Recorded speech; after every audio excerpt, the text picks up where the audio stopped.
വീട്ടിൽ നിന്ന് ഇറങ്ങിയ പാടാനുണ്ട് നമ്മളെ ദേവേച്ചിയുണ്ട് ജാനുവടുത്തിനെ കണ്ടുവരിക എന്ന് പറഞ്ഞ് നോക്കുന്ന സമയത്തുണ്ട് ജാനുവടുത്തിൻ്റെ തലയിൽ വലിയൊരു കെട്ടുകയറ്റി പശുവിനെ കാണാൻ വേണ്ടിയിട്ട് പോകാൻ പറഞ്ഞപ്പോൾ ഞാൻ അന്നേരം തന്നെ പറഞ്ഞു വെച്ചിട്ടുണ്ടെങ്കിൽ ഞാൻ ഒന്ന് വിഷ്ണുവിനെ കണ്ടിട്ട് വരുന്നതെന്ന്. വിഷ്ണു അന്നേരം തന്നെ ഉണ്ട് എടപ്പൊന്ന് നമ്മളെ സത്യേട്ടനെ ചാവിടിക്കാൻ വേണ്ടിയിട്ട് വിളിക്കുന്നുട്ടോ.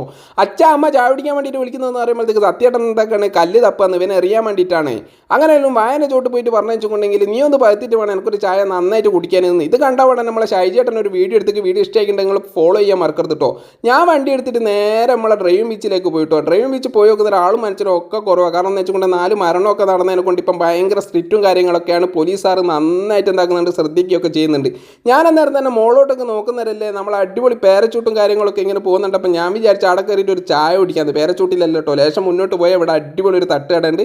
അവിടെ നിന്ന് അങ്ങനെ ചായ കുടിക്കുന്ന സമയത്ത് എൻ്റെ മക്കളെ ഞാൻ അവിടെ നമ്മളെ ദിവാനെ കണ്ടു നേരം ബില്ല് എൻ്റെ കൊടുക്കാൻ പറഞ്ഞപ്പോൾ ഞാൻ അന്നേരം തന്നെ പറഞ്ഞു ബില്ല് നീ തന്നെ കൊടുത്താൽ മതിയെന്ന്. അന്നേരം ദിവാൻ ഒരു കാര്യം പറഞ്ഞു വെച്ചിട്ടുണ്ടെങ്കിൽ ബീച്ചിലേക്ക് വരുന്ന ആൾക്കാർ നന്നായിട്ട് ശ്രദ്ധിക്കണം. വെള്ളത്തിലൊക്കെ ഇറങ്ങി കളിക്കുന്നവർ നമ്മളെ തന്നെ ശ്രദ്ധിച്ച് കഴിഞ്ഞിട്ടുണ്ടെങ്കിൽ ഒരു പ്രശ്നമോ കാര്യങ്ങളോ ഒന്നും ഉണ്ടാവില്ല എന്ന്.